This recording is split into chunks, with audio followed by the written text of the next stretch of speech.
नमस्कार साथियों, आप सभी का स्वागत है इस केमिस्ट्री की जादुई दुनिया में और हमारे डिजिटल प्लेटफॉर्म केमिस्ट्री लोचा पर। मेरा नाम है विक्रम और आज मैं आपके लिए लेके आया हूं relation between molality and mole fraction. आज का हमारा टॉपिक क्या रहेगा? रिलेशन बिटवीन, यहां लिख लेता हूं मैं, relation between molality and mole fraction. सबसे पहले यदि मैं बात करूं, इसको समझने के लिए हम एक एग्जांपल लेते हैं। जैसे मेरे पास एक सॉल्यूशन है, ठीक है। सॉल्यूशन में सॉल्यूट और सॉल्वेंट दोनों हैं। मैं यदि मान लूं कि इसमें जो है वो Na मोल्स कितने हैं? किसके हैं? सॉल्वेंट के हैं। किनके हैं? सॉल्वेंट के हैं। और Nb मोल्स मान लिया मैंने सॉल्यूट के हैं। किसके हैं? सॉल्यूट के। अब अगर मैं इसके यदि मोल फ्रैक्शन निकालूं, हमने पढ़ा था कि मोल फ्रैक्शन क्या होता है कि जैसे हमें सॉल्यूट का मोल फ्रैक्शन निकालना है तो number of mole of solute divide by total number of moles. जैसे यदि मैं यहां लिखूं कि मुझे यदि मोल फ्रैक्शन ऑफ ए यानी सॉल्वेंट निकालना है तो मैं कैसे लिखूंगा इसको कि number of mole of solvent divide total number of moles. Total number of moles इस सॉल्यूशन में किस किस के मोल है? सॉल्वेंट और सॉल्यूट, इन दोनों के मोल है। तो मैं यहां क्या लिखूंगा? Total number of moles solute plus solvent. ठीक इसी तरीके से यदि मैं निकालूं मोल फ्रैक्शन सॉल्यूट का तो मैं कैसे लिखूंगा? Mole fraction of B equal to number of mole of solute, number of moles of solute divide by total number of moles. वापिस टोटल नंबर ऑफ मोल्स कितने हैं हमारे पास? Number of mole of solute plus number of mole of solvent. तो क्या लिखूंगा मैं? Na plus Nb। यहां तक मुझे नहीं लगता किसी को दिक्कत होनी चाहिए, क्योंकि हम पिछले लेक्चर में पढ़ भी चुके हैं कि मोल फ्रैक्शन क्या होता है। ये तो हो गया मोल फ्रैक्शन की रसायन लीला। अब हम एक चीज और लेते हैं, मोलेलिटी।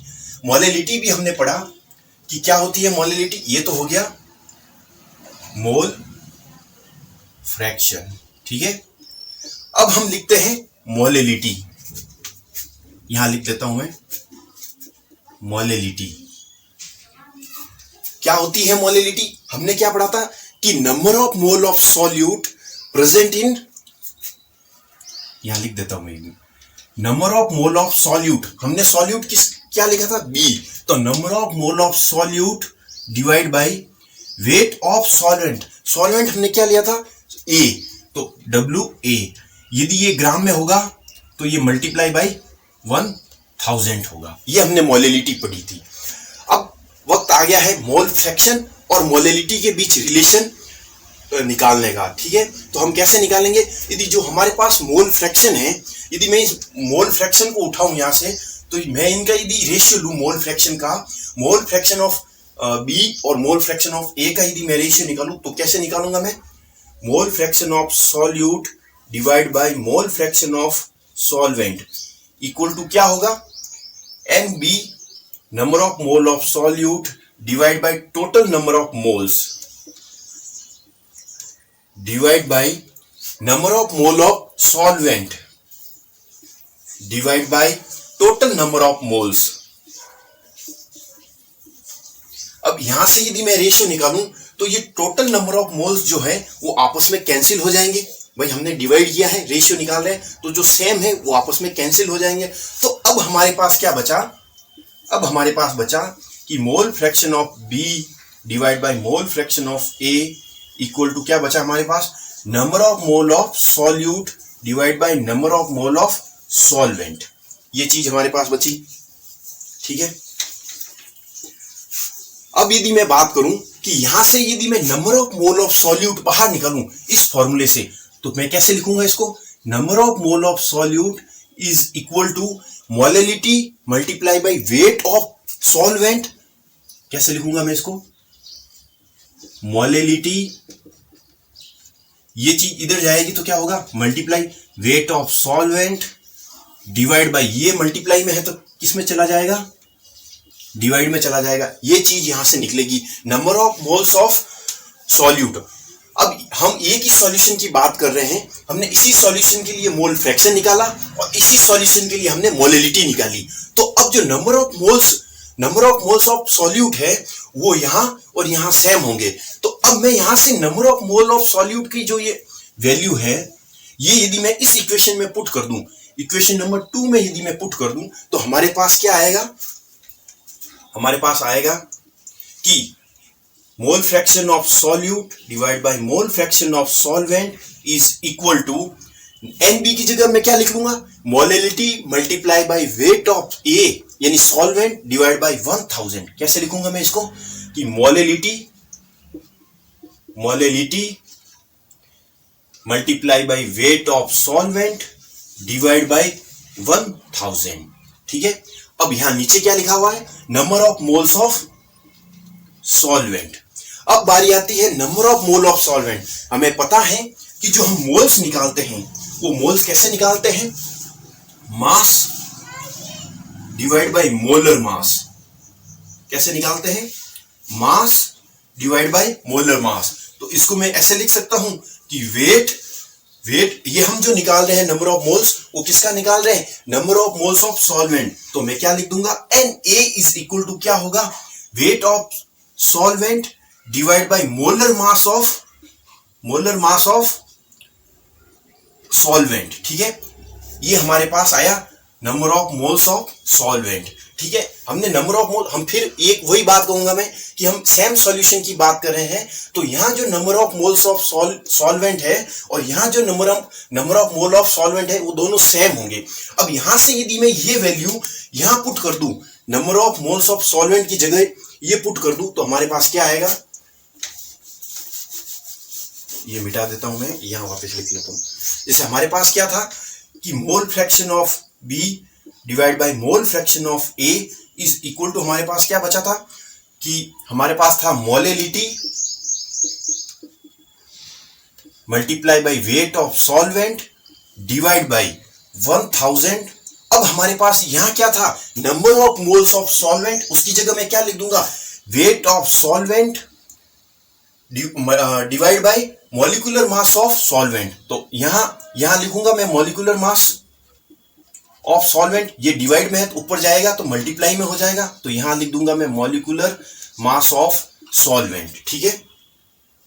अब यहां से देखो आप, ये जो है ये वेट ऑफ सॉल्वेंट और वेट ऑफ सॉल्वेंट आपस में क्या हो जाएंगे, कैंसिल आउट हो जाएंगे।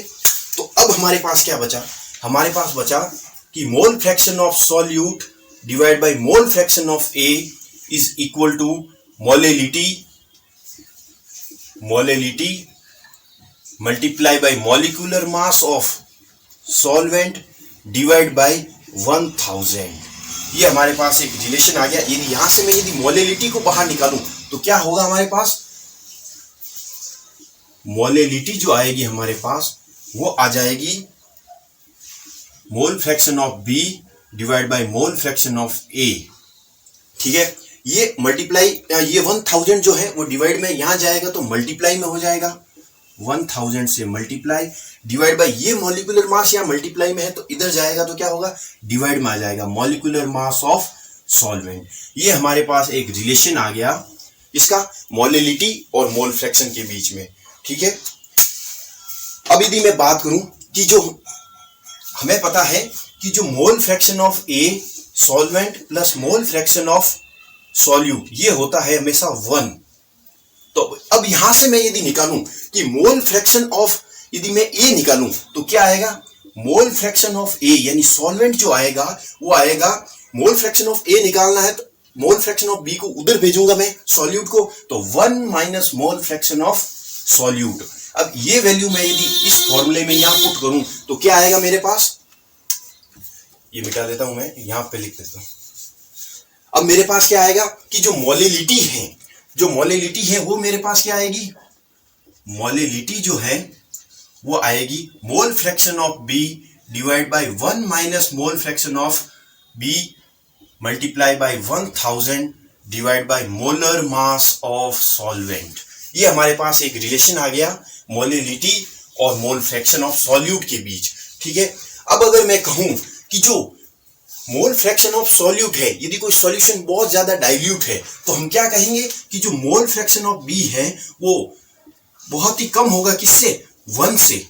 1 से यदि बहुत ही कम है, वेरी लेस देन है, तो हम इसको क्या करेंगे? अप्रोक्सीमेट 0 मान लेंगे, यानी नेग्लेक्ट कर देंगे।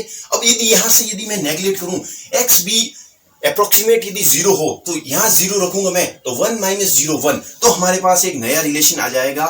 मोलिलिटी जो है वो क्या हो जाएगी? Mole fraction of solute divide by 1 minus 0, यानी 1। तो नीचे 1 लिखूं या ना लिखूं एक ही बात है, multiply by 1000 divide by molar mass of या मॉलिक्यूलर मास ऑफ सॉल्वेंट। ये हमारे पास एक रिलेशन आ गया। ठीक है, इस तरीके से हम इस पे न्यूमेरिकल भी सॉल्व कर सकते हैं। जैसे हमें क्वेश्चन में यदि मोल ऑफ सॉल्यूट दे रखा हो, मोल फ्रैक्शन ऑफ सॉल्यूट दे रखा हो और मोलिलिटी निकालने का बोला जाए, तो हम उसके मोलर मास से डिवाइड करके मोलिलिटी निकाल सकते हैं। तो आज के लिए इतना ही, मिलते हैं अगले लेक्चर में एक नए कॉन्सेप्ट के साथ। Thank you very much. और हाँ, उन सभी लोगों से एक बार फिर रिक्वेस्ट है जिन्होंने अभी तक चैनल को सब्सक्राइब नहीं किया है, तो प्लीज आप चैनल को सब्सक्राइब करें